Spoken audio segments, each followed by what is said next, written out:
പരിസ്ഥിതിയുടെ കാവൽക്കാരായാണ് കണ്ടൽക്കാടുകളെ വിളിക്കാറുള്ളത്. എനിക്ക് ചുറ്റുമുള്ള ഈ ഭ്രാന്തൻ കണ്ടൽക്കാടുകൾ വെച്ചുപിടിപ്പിച്ച കഥ പറയുകയാണ് കോട്ടയിൽ അയ്യപ്പൻ ചേട്ടൻ.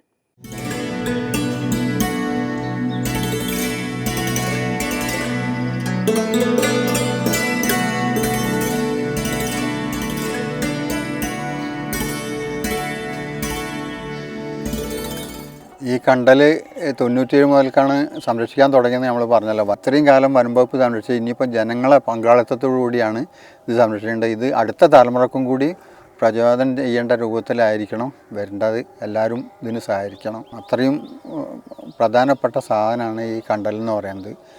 ഓക്സിജൻ്റെയും മത്സ്യസമ്പത്ത് വർദ്ധിക്കാൻ, പ്രകൃതി ദുരന്തങ്ങൾ ഒരു പരിധി വരതാക്കാൻ എല്ലാം ഈ കണ്ടൽ സഹായിക്കും. അടുത്ത തലമുറയും ഇതേമാതിരി തന്നെ സംരക്ഷിക്കണം എന്നുള്ള അഭിപ്രായമാണ് എനിക്കുള്ളത്.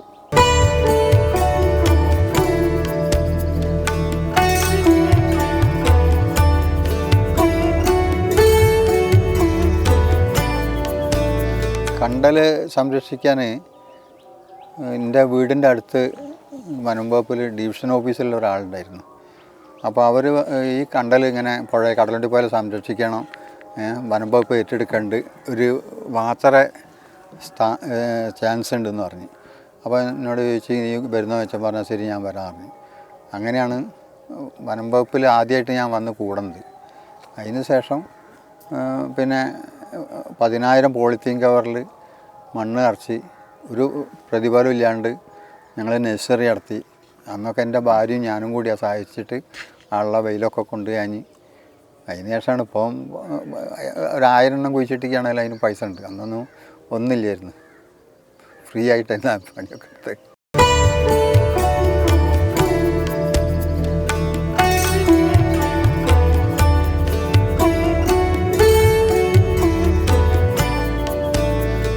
പൊതുജനങ്ങളെ പിന്നെ കണ്ടൽ വെട്ടാനും പിന്നെ തെങ്ങിനൊക്കെ വളടാൻ ചേരി കുഴിക്കുമ്പോൾ കണ്ടൽ വെട്ടും. അങ്ങനെ അതൊക്കെ കൂടി ആയപ്പോൾ അബ്ദുൽ മല്ലീക് സാറുണ്ട് DFO.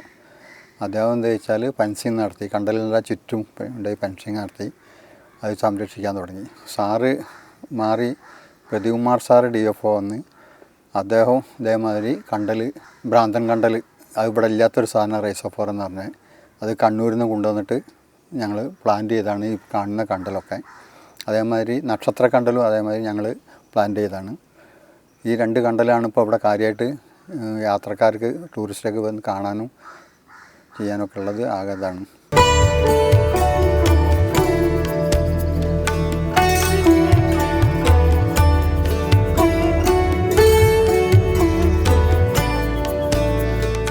അന്ന് നടന്ന ഈ സ്ഥലത്തൊക്കെ നമ്മൾ അപ്പാടായിട്ട് നിൽക്കുകയാണെങ്കിൽ താനെങ്ങനെ താന്നു പോകും, മുട്ടിൻ്റെ മേലെ ചളിയിൽ താന്നു പോകും.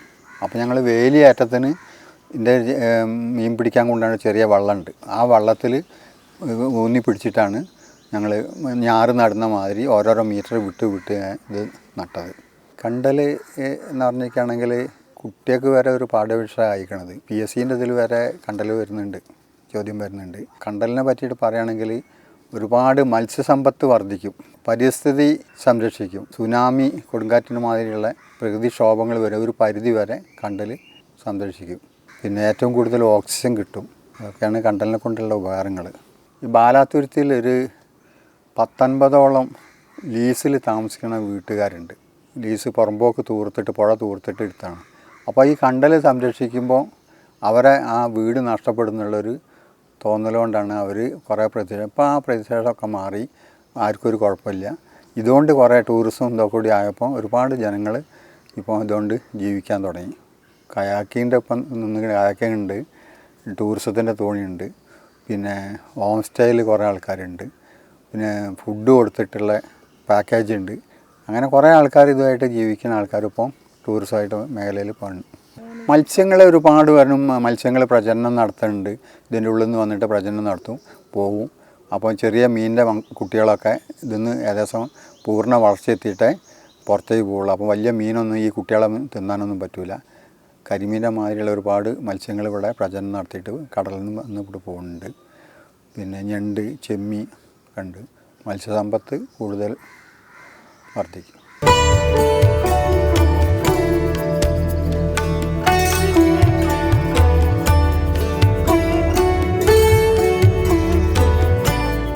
കടലുണ്ടീൻ്റെ പ്രത്യേകത പറഞ്ഞാൽ ഇത് കടലുണ്ടി കമ്മ്യൂണിറ്റി റിസർവാണ്. ഇവിടെ പറഞ്ഞാൽ മെയിൻ ദേശാടന പക്ഷികൾ വരുന്ന സ്ഥലമാണ്. പിന്നെ അത് ഇവിടുത്തെ മെയിൻ കാര്യം ഇപ്പം ബോട്ടിങ്, പലതരം കണ്ടൽക്കാടുകളും ദേശാടന പക്ഷികളെ കണ്ടിട്ടുള്ള ഒരു ബോട്ട് യാത്രയാണുള്ളത്. കമ്മ്യൂണിറ്റി റിസർവിൻ്റെ കീഴിൽ പണിക്കുന്ന തൊഴിലാളികളാണ്. കണ്ടൽ ഇവിടെ 8 തരം കണ്ടലുണ്ട്.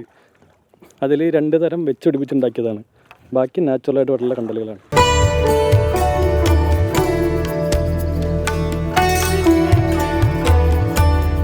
ആയിരത്തി 1997 മുതൽ കണ്ടൽ സംരക്ഷണ പരിപാടികൾ കേരള വനംവകുപ്പിൻ്റെ കീഴിൽ ഇവിടെ നടന്നു വരുന്നുണ്ടായിരുന്നു. 2003 ഇത് കമ്മ്യൂണിറ്റി റിസർവായിട്ട് നോട്ടിഫിക്കേഷൻ വരുന്നത്. 2007 കമ്മ്യൂണിറ്റി റിസർവായി പ്രഖ്യാപിക്കുകയാണ് ചെയ്യുന്നത്.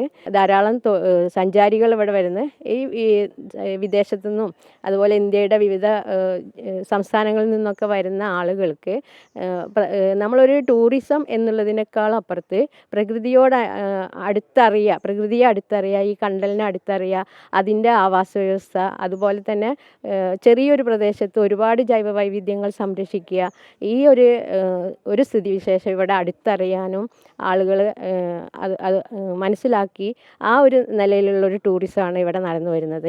ഇതിനോടനുബന്ധിച്ച് ഒരുപാട് ഗവേഷണ വിദ്യാർത്ഥികൾ ഇവിടെ അവരുടെ PhD വർക്ക് അതുപോലെയുള്ള MPhil ഒക്കെ ആയിട്ട് ഇവിടെ ചെയ്യുന്നുണ്ട്. അങ്ങനെ ഒരു റെഡി ടു റെഫറൻസ് ആണ് ശരിക്കും കടലുണ്ടി വള്ളിക്കുന്ന് കമ്മ്യൂണിറ്റി റിസർവ്.